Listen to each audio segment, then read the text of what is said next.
Hello friends, welcome to my channel. आज हम बनाने वाले हैं कुल्फ़ी, जो मार्केट की कुल्फ़ी से भी ज़्यादा टेस्टी बनती है। और इसके लिए ना तो हमें कंडेंस मिल्क की ज़रूरत है और ना ही मावा की ज़रूरत है। हमें इसके लिए केवल 3 इंग्रेडिएंट्स की ज़रूरत है और वो हमारे किचन में ही मिल जाती हैं। तो चलिए शुरू करते हैं। कुल्फ़ी बनाने के लिए हमें चाहिए 1 लीटर दूध, आधी कटोरी शक्कर और 4 से 5 इलायची। दूध को हम किसी कढ़ाई या पैन में डाल देंगे और उसे हाई फ्लेम पर उबलने देंगे। दूध को हमको इसी तरह से चलाते रहना है। किनारे से चिपका हुआ दूध भी हमें हटा के वापस दूध में मिलाते जाना है। तो दूध उबल चुका है और अब हम इसमें डालेंगे शक्कर।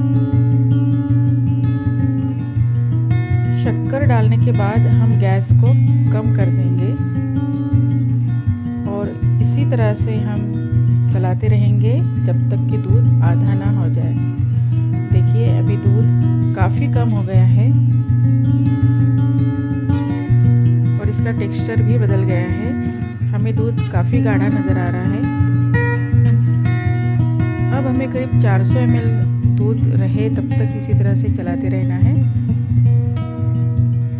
अब हम इसमें डाल देंगे इलायची पाउडर और एक बार हम इसे उबलने देंगे, फिर गैस को बंद कर देंगे।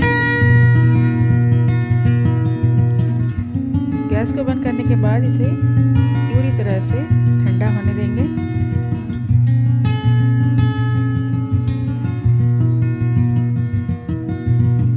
ठंडा होने के बाद हम इसे मिक्सर जार में डालकर एक बार पीस लेंगे ताकि वो एकदम सॉफ्ट हो जाए। और फिर हम इसे कुल्फ़ी के साँचे में डालकर इसे फ्रीज़ होने के लिए करीब 8 से 10 घंटे के लिए रखेंगे। और फिर हमारी 8 से 10 घंटे बाद कुल्फ़ी तैयार है। ये कुल्फ़ी मार्केट की कुल्फ़ी से भी ज़्यादा टेस्टी लगती है।